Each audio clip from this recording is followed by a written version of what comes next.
तो आइए आज हम लोग सुनते हैं सूर्य देव की कथा।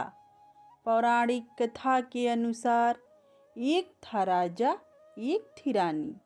उनके पास सिपाही, घोड़े, दास दासियाँ, धन दौलत सब कुछ था। सिर्फ उन्हें संतान नहीं थी। इसी कारण राजा रानी बहुत ही दुखी रहते थे।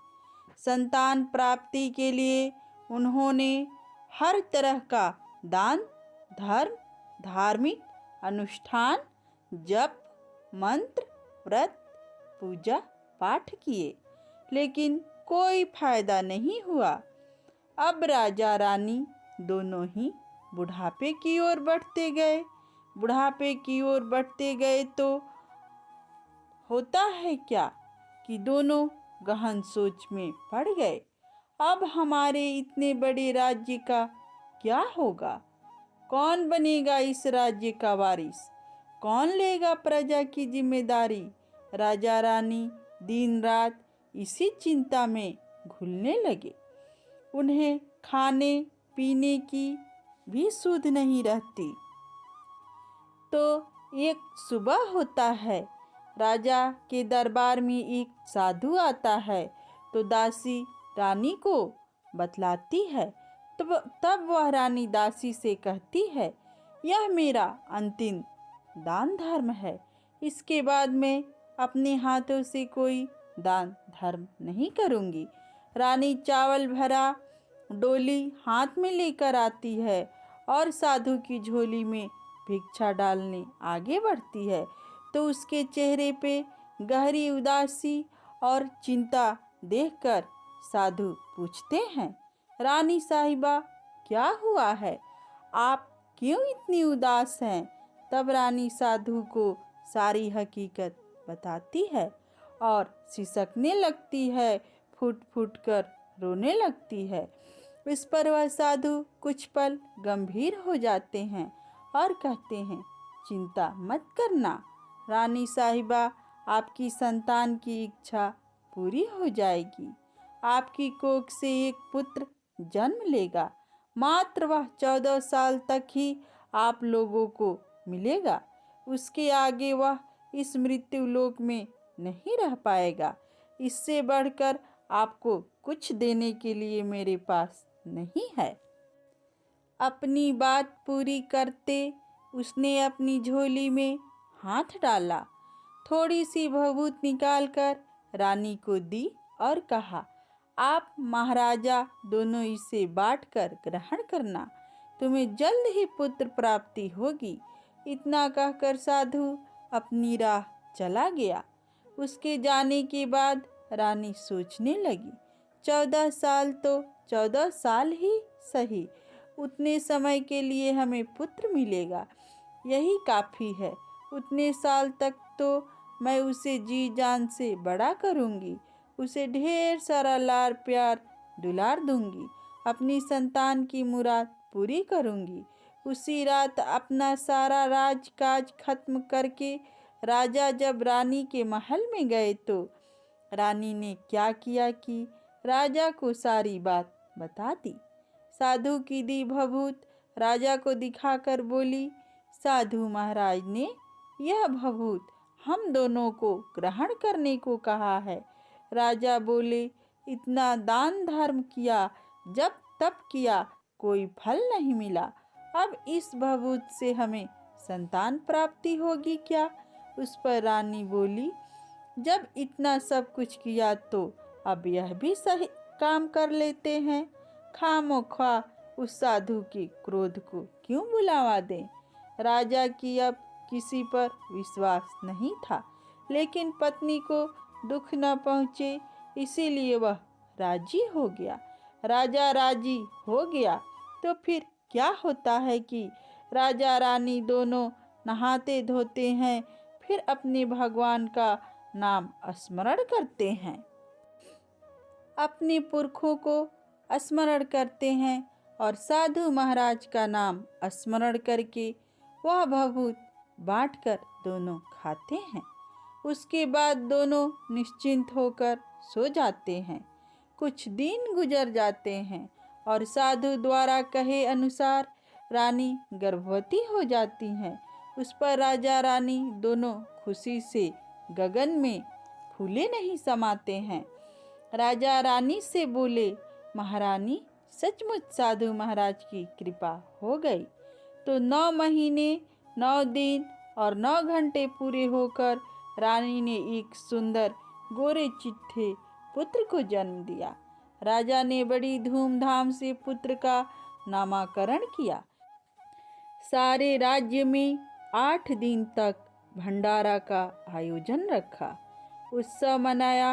अब पुत्र की कुंडली दिखाने के लिए राज्य के सबसे विद्वान पंडित जी को बुलाया। तो कुंडली देखकर पंडित जी बड़े चिंतित हो गए। कहने लगे, महाराज, हमारा राजपुत्र सिर्फ 14 साल तक हमारे पास रहेगा। राजा को इस बात की भनक थी ही, रानी को भी साधु महाराज की बात याद थी। दोनों चुप रह जाते हैं। उसके बाद राजा और रानी बड़े लाड़ प्यार से बेटे की परवरिश करते हैं, उसकी हर ख्वाहिश पूरी करते हैं। थोड़े समय के लिए ही सही, भगवान ने संतान हमें दे दी है, इससे वे अपने मन को शांत रखते हैं। राजपुत्र दिन प्रतिदिन बड़ा होता है। जब वह 7 साल का हो जाता है तो राजा एक अच्छे गुरु की नियुक्ति करके उसे पढ़ाई लिखाई, राजशास्त्र, शास्त्र विद्या, घुड़सवारी इत्यादि 12 विद्याओं की शिक्षा देते हैं। जब वह सब शिक्षा शास्त्र विद्या में पारंगत हो जाता है और 12 साल की उम्र का हो जाता है तो तब एक अच्छी सी राज्य कन्या खोजकर उसकी शादी कर देते हैं। तो 2 साल बीत जाते हैं। बेटा 14 साल का हो जाता है। एक दिन राजपुत्र राजा से बोलता है, पिताजी, मैं अपना सारा राज्य घूमकर देखना चाहता हूँ। आज तक मैंने सिर्फ इस रजवाड़े के अतिरिक्त कुछ नहीं देखा है। बेटे की बात सुनकर राजा चिंतित हो जाते हैं, क्योंकि पुत्र को 14वां साल शुरू हुआ था। अब कोई अनहोनी होने का वक्त नज़दीक आ पहुंचा था, लेकिन राजा ये सब बातें पुत्र को बता नहीं सकता था। वह क्या करता है कि चेहरे पर खुशी लाकर बेटे से कहता है, हाँ हाँ जरूर जाओ बेटा, तुम्हें अपना सारा राज्य घूमकर देखना चाहिए। कहाँ क्या है यह सब जानना चाहिए। कल मेरे बाद तुम्ही को तो राजा बनना है। मात्र एक बात का ध्यान रखें, तुम जहाँ जा रहे हो, क्या कर रहे हो, यह बात अपनी पत्नी को नहीं बताना। पुत्र कहता है, ठीक है पिताजी, आपने जो कहा है मैं वैसा ही करूँगा। तो होता क्या है कि राजपुत्र दिन भर अपनी पत्नी के साथ मौज मस्ती करता है, खुशियाँ मनाता है और रात को ठीक 12 बजे बिस्तर से उठकर बाहर चला जाता है।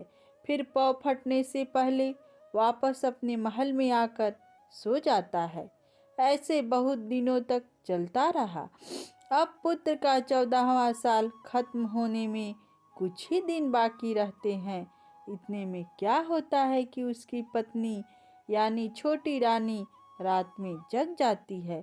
वह देखती है कि बिस्तर पर राजपुत्र नहीं है। वह महल में सब जगह देखती है तो राजपुत्र कहीं भी नजर नहीं आता। तो वह क्या करेगी, किससे कहेगी? वह चुपचाप रहती है। फिर भोर होने पर वह देखती है कि उसका पति अपनी जगह सोया हुआ है। वह पति से कुछ नहीं पूछती है, लेकिन दूसरी रात भी वैसे ही होता है। तीसरी रात, चौथी रात, ऐसे बहुत दिनों तक चलता है। रानी बहुत ही चिंतित हो जाती है। पति रात को जाता कहाँ है, किससे मिलने जाता है? उसके मन में ढेर सारे सवाल उठते हैं, लेकिन उसे पूछने में उससे डर लगता है। शायद पति गुस्सा कर बैठे। सास ससुर से पूछने के बारे में सोचा तो उसकी कुल मर्यादा बीच में आ जाती थी। तो इस तरह मन ही मन वह कूटती रहती। इस हालत में उसने खाने पीने में दिलचस्पी नहीं होती। वह दुबली पतली होती जा रही थी। तो उस राज्य में फूल बेचने वाली एक बूढ़ी मालिन थी। वह हमेशा छोटी रानी को फूल देने उसके महल में आती थी। उस बुढ़िया का ध्यान छोटी रानी पर जाता है। वह उससे पूछती है कि बेटी, तुम्हें किस बात का दुख है? तुम इस तरह सूख कर कांटा क्यों बनी हो? उस पर रानी कहती है, क्या बताऊं तुम्हें अम्मा, तुम्हारा राजपुत्र हर रात बिस्तर पर से उठकर कहीं चला जाता है और सुबह भोर होते ही वापस आकर सो जाता है। वह कहाँ जाता है? प्रेमिका से मिलने जाता है? क्या करता है? यह सोच सोच कर मैं अन्न जल ग्रहण नहीं कर पाती हूँ और सूख सूख कर इस तरह कांटा बन गई हूँ। बुढ़िया सब बात सुनकर उसे एक उपाय बताती है। तो बेटी, ऐसा करना, आज रात तुम सोना मत। उसके पीछे जाकर देखना कि वह कहाँ जाता है, क्या करता है। उसकी अच्छी तरह से पहरेदारी करना। पर मुझे नींद आ गई तो? तुम्हें नींद न आए इसलिए एक काम करना, अपने बाएं हाथ की उंगली में एक जख्म करना, उस पर थोड़ी सी मिर्चा छिड़कना। उससे तुम्हें बड़ी जलन होगी और उस पीड़ा से तुम्हें रात भर नींद नहीं आएगी। रानी बुढ़िया के कहे अनुसार करती है। उंगली की जलन से उसे बड़ी देर तक नींद नहीं आती है, लेकिन बाद में वह सो जाती है। दूसरे दिन सुबह बुढ़िया फूल लेकर उसके महल में पहुंचती है और पूछती है, क्या हुआ बेटी, देख पाई क्या पति कहाँ जाता है?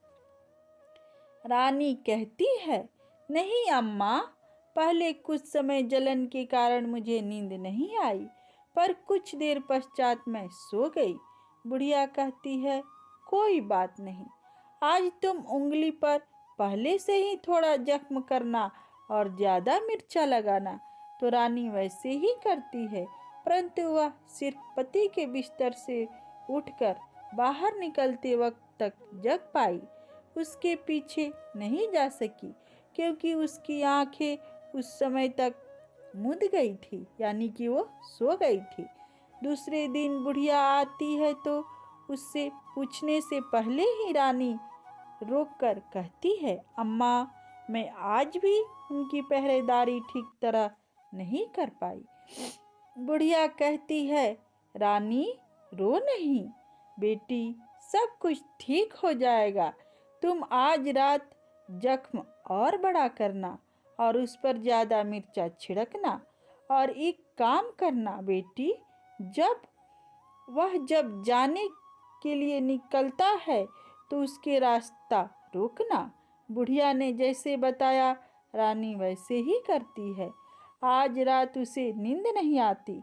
पति रात 12 बजे बिस्तर से उठकर जब महल से निकलने के लिए चलने लगता है तो बुढ़िया ने उसे जैसे बताया वैसे ही करती है। दौड़कर जाकर पति का रास्ता रोकती है और कहती है, कहाँ जा रहे हो? किससे मिलने जा रहे हो? मुझे बताओ। राजपुत्र उसे समझाने की बहुत कोशिश करता है। देखो, अगर मैंने तुम्हें बताया तो मैं तुम्हें दोबारा नहीं मिल पाऊंगा। कोई बात नहीं, न मिल पाओ, लेकिन आप रात के समय कहाँ जाते हो यह मुझे पहले बता दीजिए। राजपुत्र निरुपाय हो जाता है। पत्नी के जिद के आगे उसकी एक नहीं चल पाती। ठीक उसी समय उसका 14वां साल खत्म होकर 15वां साल लगने वाला था। जो होता है वह हो जाने दो, वह सोचता है और कुछ चावल मंत्रों से सिद्ध करके पत्नी को देकर कहता है, इन चावलों के दानों को दोनों हाथों की मुट्ठी में पकड़ना। पहले दाएं हाथ में पकड़े चावल मेरे ऊपर फेंकना। मैं कौन हूँ तुम्हें पता चल जाएगा। बाद में बाएं हाथ में पकड़ी चावल मेरे ऊपर फेंकना। मैं जैसा था तुम्हें मिल जाऊंगा। लेकिन यदि तुम बाएं हाथ के चावल मेरे ऊपर फेंकना भूल गई तो मैं तुम्हें कभी नहीं मिल पाऊंगा, नहीं भूलूंगी। रानी बड़े आत्मविश्वास के साथ कहकर दाएं हाथ में पकड़ी चावल पति के ऊपर फेंक देती है तो राजपुत्र एकदम एक विशाल घोड़ा बन जाता है। एकदम उम्दा सफेद गर्दन पर लंबी आयल। देखते देखते वह तेजी से दौड़ने लगता है। रानी उस घोड़े को एकदम भौचक्की होकर देखने लगती है और पति ने बाएं हाथ के चावल फेंकने की जो बात कही थी वह भूल जाती है। उसकी आंखों के सामने घोड़ा महल से बाहर निकलकर चला जाता है। घोड़ा जो महल से बाहर जाता है तो वापस नहीं आता। अब रानी को बड़ा पश्चाताप होता है। वह स्वयं को कोसने लगती है, लेकिन अब उसका कोई फायदा नहीं होने वाला था। राजपुत्र अब वापस नहीं आने वाला था। सुबह होते ही महाराजा महारानी को सब बात पता चलती है। उन्हें बहुत दुख होता है। वह बिस्तर पकड़ते हैं और राह देखते हैं कि एक दिन उनका बेटा वापस आ जाएगा। इस तरह 1 महीना गुजरता है, 2 महीने गुजरते हैं, 3 महीने गुजरते हैं, आखिर 6 महीने पूरे होते हैं। राजपुत्र का कोई अता पता नहीं लगता। प्रधान राजपुत्र को ढूंढने के लिए राज्य की गांव-गांव सिपाही भेजते हैं, लेकिन उन्हें कोई सफलता नहीं मिलती है। इधर रानी अपनी हठ के कारण पति गायब हो गया यह सोचकर स्वयं को मन ही मन कोसती है और प्रण लेती है कि कुछ भी करके पति को ढूंढ लाएगी और उसे वापस घर लेकर आएगी। एक दिन वह सुबह उठकर सास ससुर के महल में जाती है और कहती है कि मैं अपनी पति की खोज में जा रही हूँ। महाराजा महारानी को और क्या चाहिए था, कुछ भी करके उनका बेटा उन्हें वापस मिलना चाहिए था। वे बहू को जाने की अनुमति देकर कहने लगे, बेटी तुम्हें जो चाहे वह करो, जहाँ जाना है वहाँ जाओ, लेकिन हमारे बेटे को वापस लेकर आओ। भगवान तुम्हें कामयाबी दे। अब रानी क्या करती है कि वह अपनी शाही वेश बदलकर एक सेठानी बन जाती है। कुछ दास दासियों को, कुछ नौकरों को साथ में लिए, कुछ सामान साथ लिए और राज्य की सीमा पर जाकर वहाँ एक भोजनालय खोल दिया। वहाँ आने वाली सब यात्रियों को खाना मुफ्त में देने लगी।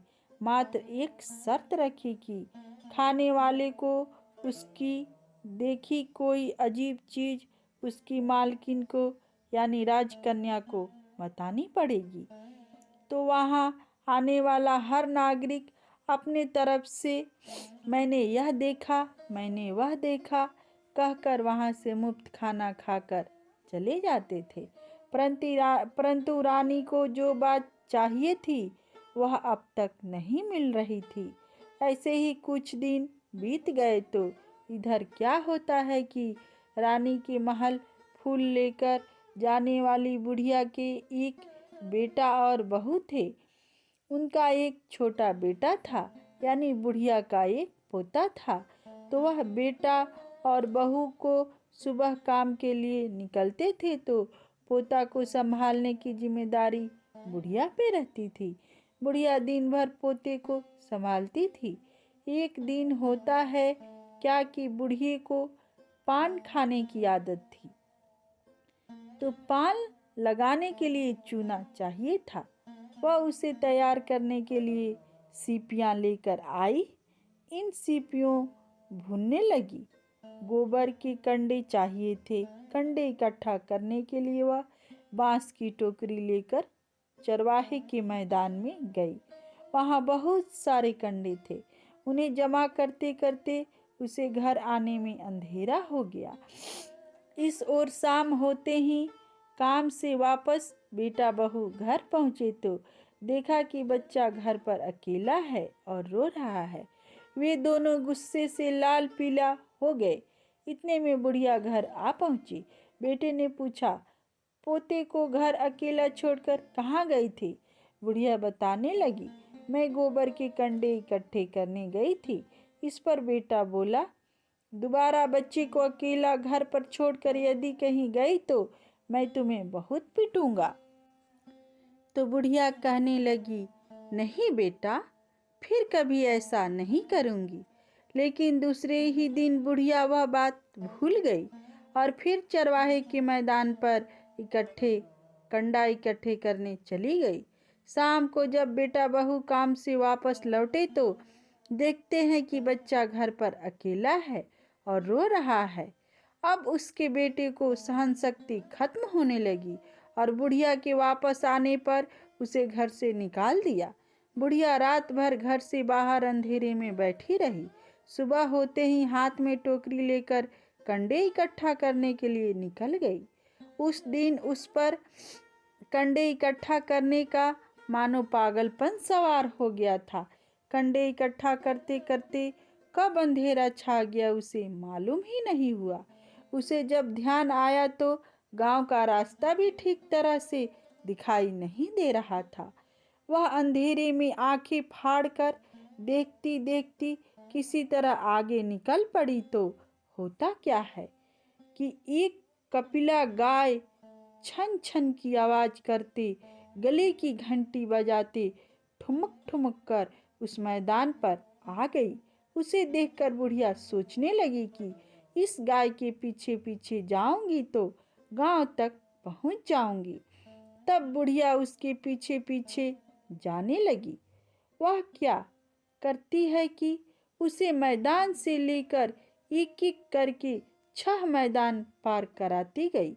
आखिर में वह 7वें मैदान पर पहुंचती है तो वहां क्या होता है कि उस मैदान पर एक बड़ा सा पत्थर है। गाय जाकर उस पत्थर को अपना सींग मारती है।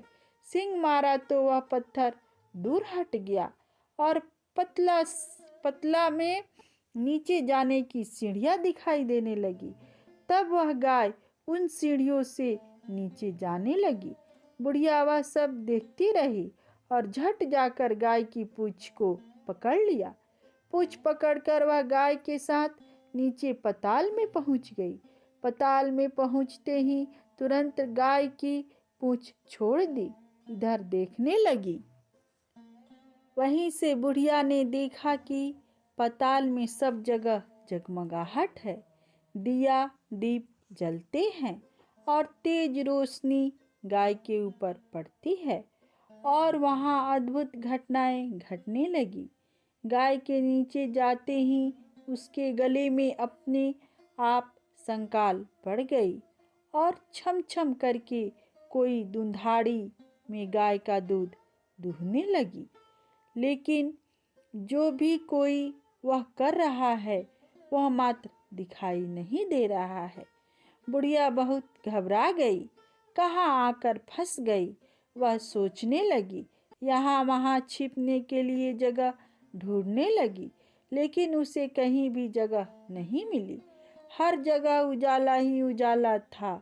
तो वह या एक कोने में खड़ी रह गई और जो कुछ सामने हो रहा था उसे चुपचाप देखने लगी। कुछ पल के बाद वहां झट से एक उम्दा सफेद घोड़ा आया। वहां 2 कुंड थे। उसमें से एक कुंड में उस घोड़े ने छलांग लगाई और ऊपर आ गया। अब उसे राजपुत्र का रूप प्राप्त हो गया। राजपुत्र बनने के बाद उसने दूसरे कुंड के पानी में स्नान किया और वहां रखे नए कपड़े पहने।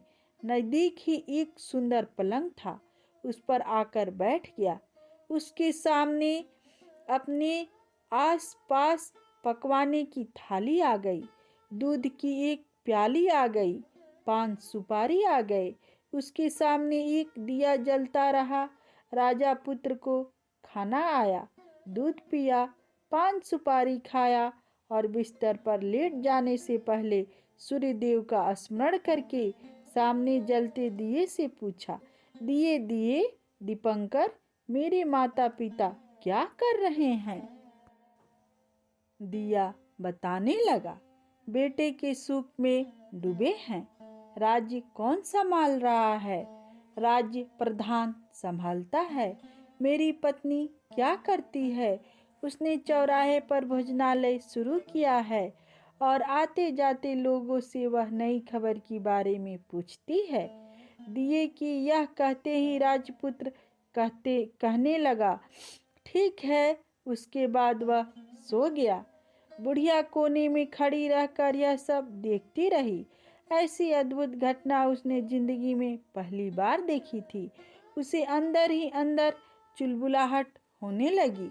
वह अपनी भूख प्यास भूल गई और आगे क्या होता है कि उसे उत्सुकता से देखने लगती है। लेकिन उसके बाद और कुछ घटनाएं नहीं घटती। रात गुजर गई और सुबह हो गई। सुबह होने पर पलंग पर सोया राजपुत्र उठा और फिर से वह पहले वाले कुंड में छलांग लगाई तो अब वह फिर से घोड़ा बनकर कुंड से बाहर आ गया। बाहर आते ही वह तेजी से उस पताल नगरी से बाहर निकल गया। लेकिन वह कहाँ गया, बुढ़िया को कुछ पता नहीं चला। उसके बाद पिछली रात की तरह कोई उस गाय का छम छम करते दूध दोहने लगा। जैसे ही दूध दूहना खत्म हुआ कि उसके गले में संकाल अपने आप खुल गई और वह गाय तेजी से ऊपर जाने वाली सीढ़ियों की ओर भागने लगी। गाय को दौड़ते देखकर बुढ़िया सोचने लगी, अब गाय के साथ यहाँ से ऊपर जाने में ही समझदारी है, नहीं तो कोई मुसीबत आकर मेरे ऊपर टपक जाएगी। झट से उसने गाय की पूंछ पकड़ ली और गाय के साथ ऊपर आ गई। गाय जब ऊपर मैदान में पहुंची तो उस सुरंग का रास्ता अपने आप बंद हो गया और उसके मुंह पर एक बड़ा सा पत्थर पूर्वत खड़ा हो गया। ऊपर आकर वह गाय जंगल की ओर निकल गई तो इधर बुढ़िया एकदम बावली सी हो गई। उसे पताल नगरी में जो कुछ देखा वह जल्द से जल्द किसी को बताने के लिए उतावली हो उठी। उसे एकदम याद आया कि नगर के सीमा पर कोई औरत भोजनालय चलाती है और नई बात बताने वाले को अच्छा खाना पीना मुफ्त में देती है। वह सोचने लगी कि क्यों ना मैं यह बात उस औरत को जाकर बताऊं। यदि उसे यह बात पसंद आ गई तो बाकी जीवन खाने पीने की झंझट से मुक्ति मिलेगी। बुढ़िया ने मन में तय किया और तुरंत भोजनालय के द्वार पर टंगे नगाड़े के सामने खड़ी हो गई और जोर जोर से नगाड़ा बजाना शुरू कर दिया। नगाड़े को इस तरह शोर सुनकर मालकिन यानी छोटी रानी मन में प्रसन्नता हो आती है, शायद कोई बड़ी बात लेकर आया है। रानी सिपाहियों को आदेश देती है, जाइए और जो कोई आया है उसे अच्छी खातिरदारी कीजिए। आदेश पाते ही सिपाही नीचे दौड़ गए तो बुढ़िया नगाड़ा बजा रही है। उन्होंने पूछा, क्यों रे बुढ़िया, क्या हुआ, क्यों नगाड़ा बजा रही हो? बुढ़िया बोली, कुछ नहीं बेटा, यहाँ खाना मिलता है ना, इसीलिए आई हूँ। खाना चाहिए, मिलेगा, लेकिन तुझे कोई बात बतानी पड़ेगी। हाँ बताऊंगी, एक बात मालूम है मुझे। इस पर सिपाही उसे अंदर लेकर आए। उनको मालकिन का आदेश था कि जो कोई बूढ़ा बुजुर्ग वहां आए उनके साथ अच्छी तरह से पेश आना, उनका अच्छा आदत आतिथ्य करना। तो सिपाही ने इस बुढ़िया का भरपूर आदर आतिथ्य किया। उसे बड़ी सी थाली भर के व्यंजन परोसते हैं। बुढ़िया कुछ दिनों से भूखी थी, वह खाने पर टूट पड़ी। खाना खाने के बाद सिपाही ने उसे साड़ी पहनने को दी। उसके बाद उसे लेकर रानी के पास आए। बुढ़िया और रानी ने तुरंत एक दूसरे को पहचान लिया। बुढ़िया बोली, बेटी तुम? और रानी बोली, अम्मा तुम? बड़ी देर तक दोनों भांति भांति की बातें करती रही। आखिर कुंवारिन बुढ़िया से कहने लगी, अम्मा अब बताओ तुमने क्या नई बात देखी है? नई बात? मैंने कोई नई बात देखी नहीं है। वह तो मेरे पास तुम्हारे देने के लिए खाने के पैसे नहीं थे, इसलिए मैंने झूठ कहा और नगाड़ा बजाया। रानी ने कहा, अम्मा घबराना नहीं, मैं किसी को तुम्हारा नाम नहीं बताऊंगी। फिर भी बुढ़िया मैंने क्या देखा है, कब देखा है करके आनाकानी करने लगी। इस पर कुंवारनी ने उससे कहा, देखो अम्मा, यदि तुमने मुझे वह नई बात बताई तो जिंदगी भर मैं तुम्हें देखभाल करूंगी, तुम्हें रानी माता की तरह रखूंगी। अब बुढ़िया बताने को तैयार हो गई। उसने जो कुछ उस चारागाह हवाले में मैदान पर देखा था वह सब कुछ कुंवारिन को बता दिया। बुढ़िया की वे बातें सुनकर कुंवारिन को यकीन हो गया कि वह राजपुत्र उसी का पति है। वह तुरंत बुढ़िया से कहने लगी, अम्मा मुझे उस जगह पर ले चलो। नहीं बेटी, वह पाताल राज्य है, सांप है। यदि किसी ने तुम्हें देख लिया तो तुम्हारी जान खतरे में पड़ सकती है। लेकिन रानी उसकी एक भी नहीं सुनती, उसे उस जगह ले जाने के लिए हठ करने लगी। आखिर में बुढ़िया ने उसका कहना मान लिया और कहने लगी, ठीक है, मैं तुम्हें वहां लेकर चलती हूँ, पर आज नहीं, कल। वहां जाना है तो शाम को ही जाना होगा।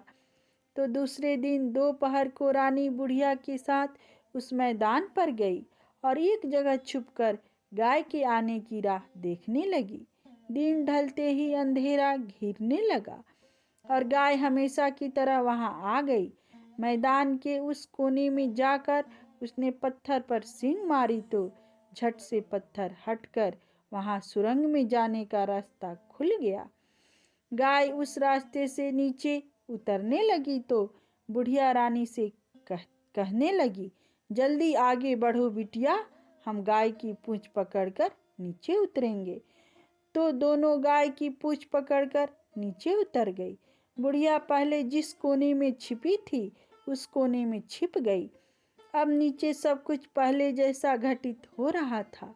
गाय के गले में अपने ही आप संकाल पड़ गई। कोई अदृश्य रूप से उसका दूध दुहने लगा। एक सफेद उम्दा घोड़ा ने आकर एक कुंड में छलांग लगाई तो राजपुत्र के रूप में ऊपर आया। वह राजपुत्र दूसरे कुंड में नहाने लगा। बाद में उसने सामने खाने की थाली आ गई, दूध की प्याली आ गई, पान बीड़ा आ गया। राजा पुत्र सब ग्रहण करके सोने के लिए पलंग पर गया तो सोने से पहले सूर्यदेव का स्मरण करके वह दिए से पूछने लगा, दिए दिए दीपांकर, मेरे माता पिता क्या कर रहे हैं? तो दिया कुछ जवाब नहीं देता है, बल्कि वह बुझने लगता है। तब वह राजपुत्र को कुछ अघटित हुआ है इसका संदेह हो गया है। वह उदास हो गया और जो कुछ हुआ है वह हो जाने दो, ऐसा सोचकर सोने के लिए बिस्तर पर लेट गया। अब रानी का संयम छूट गया। वह दौड़कर पति के पास गई और उसके पैर पकड़ने के लिए आगे बढ़ने लगी। राजपुत्र तुरंत ही पत्नी को पहचान गया। वह झट से पीछे हट गया और चिल्लाने लगा, नहीं नहीं, मुझे मत छूना, सर्वनाश हो जाएगा। रानी दोनों हाथ जोड़कर पति से अपनी भूल स्वीकार करने लगी। स्वामी, मुझसे भूल हो गई। मुझे आपसे नहीं पूछना चाहिए था कि आप रात को कहाँ जाते हैं। मैं अपनी भूल स्वीकार करती हूँ। मुझे मेरी भूल के लिए सजा मिल गई है। अब आप घर चलें। आपके वियोग में आपके माता पिता ने बिस्तर पकड़ लिए हैं। आपकी प्रजा भी बहुत दुखी है। उसका राजपुत्र कहने लगा, वह तो एक बार तुम गलती करके बैठी हो, अब दोबारा मत करना, नहीं तो अब मैं तुम्हें जो दिख रहा हूँ वह भी नहीं दिखूंगा। रानी अब विलाप करने लगी, जोर जोर से जमीन पर सिर पटकने लगी। राजपुत्र के मन में उसके प्रति दया उत्पन्न हो गई। वह उससे कहने लगा, यदि तुम मुझे पाना चाहती हो तो तुम्हें एक काम करना होगा।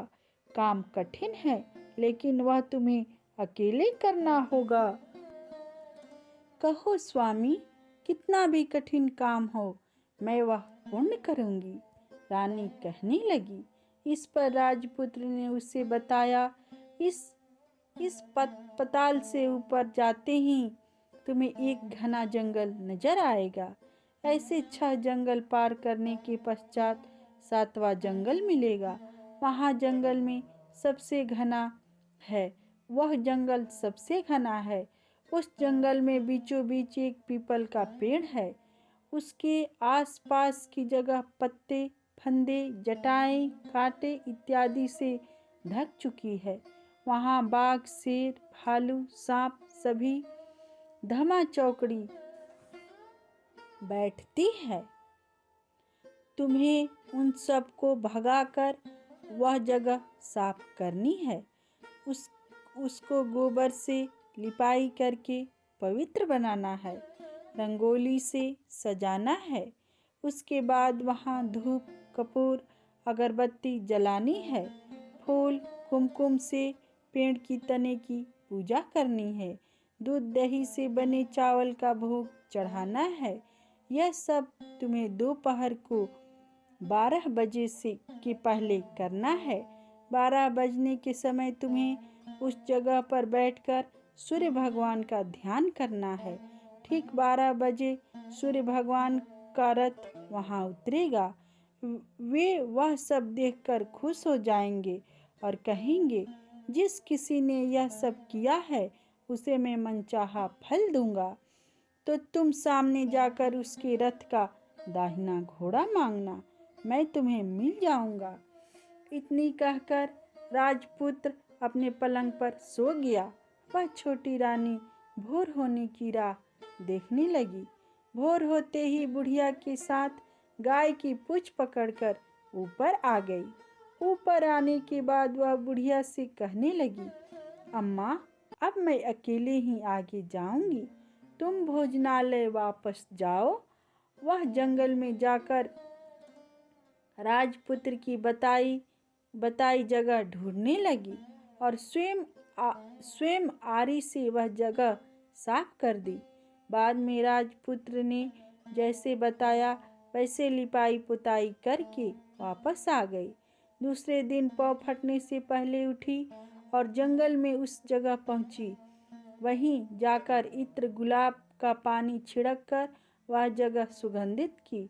धूप अगरबत्ती जलाकर उसे पवित्र किया और पूजा की। सब सामग्री वहां तैयार रखकर सूर्य भगवान का ध्यान करने बैठ गई। जैसे पति ने बताया था, दोपहर के ठीक 12 बजे सूर्य भगवान का रथ उस पीपल के पेड़ पर आकर रुका। सूर्य भगवान ने जब रथ से नीचे देखा तो सुगंधित वातावरण देखकर वह बहुत प्रसन्न हुए। फिर वे बोले, जिस किसी ने यह काम किया है वह यहाँ आकर आज मुझसे कुछ भी मांगे, मैं उसे दे दूंगा।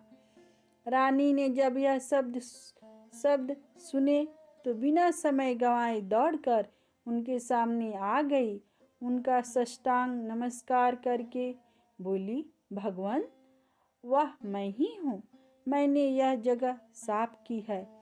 अच्छा, तो तुम्हें जो चाहिए वह मांगो। भगवान, मुझे आपके रथ का दाहिना घोड़ा चाहिए। सूर्य भगवान बोले, नहीं नहीं, मैं तुम्हें और कुछ दे सकता हूँ, लेकिन यह घोड़ा नहीं दे सकता। मेरे रथ के 12 घोड़े हैं, तुम चाहो तो कोई और घोड़ा मांग लो, लेकिन यह दाहिना घोड़ा नहीं, वह मैं तुम्हें नहीं दे सकता। छोटी रानी ने एक नहीं सुनी। वह सूर्यदेव से एक ही बात कह रही थी। वह दाहिना घोड़ा दे दीजिए, नहीं तो मैं आपके पैरों में गिरकर अपनी जान दे दूंगी। अब सूर्यदेव धर्म संकट में पड़ गए। उन्हें वचन दे दिया था, अब अपने वचन से पलट भी तो नहीं सकते थे। ठीक है, दे दिया तुम्हें घोड़ा, सूर्यदेव ने कहा। फिर एक बात और भी कही, देखो मैंने तुम्हें घोड़ा तो दिया है, लेकिन वह तुम्हें यहाँ नहीं मिलेगा, तुम्हें उसे पाताल में जाकर लाना होगा। रानी बोली, पाताल में ही क्या भगवान, मैं उन्हें पाने के लिए कहीं भी जा सकती हूँ। रानी को वचन देकर सूर्यदेव अपने मार्ग चले गए और इधर रानी जंगल से अपने भोजनालय में आ गई। फिर वह बुढ़िया को लेकर उस मैदान पर आ गई। जल्दी शाम हो गई। शाम होते ही वह गाय आ गई। उसने सींग मारकर सुरंग का पत्थर हटाया तथा नीचे उतरने लगी। रानी और बुढ़िया जल्दी उसकी पूंछ पकड़कर नीचे उतर गई। नीचे पाताल में सब घटनाएं पहले की तरह घटने लगी। घोड़े का एक कुंड में नहाकर राजपुत्र बन जाना, नहा धोकर पलंग पर जाकर बैठना, तो उसे खाने की थाली, दूध की प्याली आना, पान का बीड़ा आना। लेकिन आज एक बात नहीं घटी। आज 2 थाली, 2 दूध की प्याली, 2 पान बीड़े उसके सामने आए। वह कुछ नहीं बोला। अपने हिस्से की थाली खाकर, दूध पीकर और पान का बीड़ा चबाकर वह सोने चला गया और हमेशा की तरह दिया से पूछने लगा, दिए दिए दीपांकर, मेरे माता पिता क्या करते हैं? दिए ने बताया, वे दोनों तुम्हारे शोक में मरने की स्थिति में पहुंच गए हैं। ऐसा झट से उसकी आंखों में आंसू टपकने लगे। फिर वह पूछने लगा, दिए दिए दीपांकर, मेरा राज्य कौन चला रहा है? तुम्हारा राज्य प्रधान चला रहा है। वह सब कुछ हड़प चुका है। वह प्रजा पर अत्याचार कर रहा है। सुनकर राजपुत्र को बहुत गुस्सा आया। वह गुस्से से अपनी मुट्ठी भींचने लगा। अब पूछने लगा, दिए दिए दीपांकर, मेरी पत्नी क्या कर रही है? अब दिए कुछ नहीं बोला, चुप रहा। अब रानी का संयम जवाब दे गया। वह दौड़कर पति के गले लग गई। अब मैं तुम्हें मिल गया, राजपुत्र कहने लगा। सच कहते हो, अब आप फिर से घोड़ा तो नहीं बनोगे ना? नहीं, दोबारा घोड़ा नहीं बनूंगा। तुमने जो इतने सारे कष्ट उठाए हैं मुझे पाने के लिए, इसीलिए सूर्यदेव ने मुझे सदा के लिए घोड़े के जन्म से मुक्त कर दिया है। राजपुत्र ने बड़े प्यार से कहा और उसे गले लगा लिया। उसके आंसू पोंछकर कुछ देर पश्चात भोर हो गई तो गाय की श्रृंखला टूटकर वह ऊपर भूलोक जाने लगी। रानी, राजपुत्र और बुढ़िया उसके पूंछ पकड़कर ऊपर आ गए। ऊपर आने पर वे सीधे भोजनालय पहुँचे। वहाँ का सब सामान लोगों में बांट दिया। उसको ताला लगाकर अपने राज्य में लौट गए।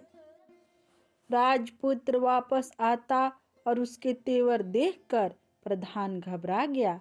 राजपुत्र ने उसे बंदी बनाकर कैद खाने में डाल दिया और अपने राज्य के बागडोर अपने हाथ में ले ली। उसके बाद वह अपने माता पिता को मिलने उनके महल में गया। तब राजपुत्र क्या देखता है कि उसके माता पिता उसके शोक में अस्थि पंजर बन गए हैं। पुत्र को वापस आया देखकर मरणसन्न राजा रानी की आंखें से टप टप आंसू बहने लगे। इन दोनों ने पुत्र को गले लगाया, उसे प्यार से सहलाया। इतने होने के बाद उनके सेहत में एकदम सुधार आने लगा। वे अब बिस्तर से उठकर बैठ गए हैं। पुत्र को आशीष देने लगे। राजपुत्र के आने की खबर तुरंत राज्य भर में फैल गई। प्रजा खुशी से फूले नहीं समाई। प्रजाजन राजमहल के सामने इकट्ठे हो गए। राजपुत्र ने भी उन्हें दर्शन दिए और आज से उन्हें कोई दुख नहीं पहुंचाएगा, ऐसा वचन भी दिया। अब राजा अपने पुत्र का राज्याभिषेक करके उसे सिंहासन पर बिठाता है और बहू को महारानी का दर्जा देता है और स्वयं अपनी पत्नी के साथ ईश्वर स्मरण करते खुशी से दिन बिताता है। महाराजा बना राजपुत्र अच्छी तरह से राज्य चलाने लगा और अपनी पत्नी के साथ सुख शांति से जीवन व्यतीत करने लगा। उस बुढ़िया को रानी ने अपने ही पास रख लिया, उसकी अच्छी तरह से देखभाल करने लगी और उसके बुढ़ापे के दिन खुशी से गुजरने लगे। तो सब कोई प्रेम से बोलिए सूर्य भगवान की जय।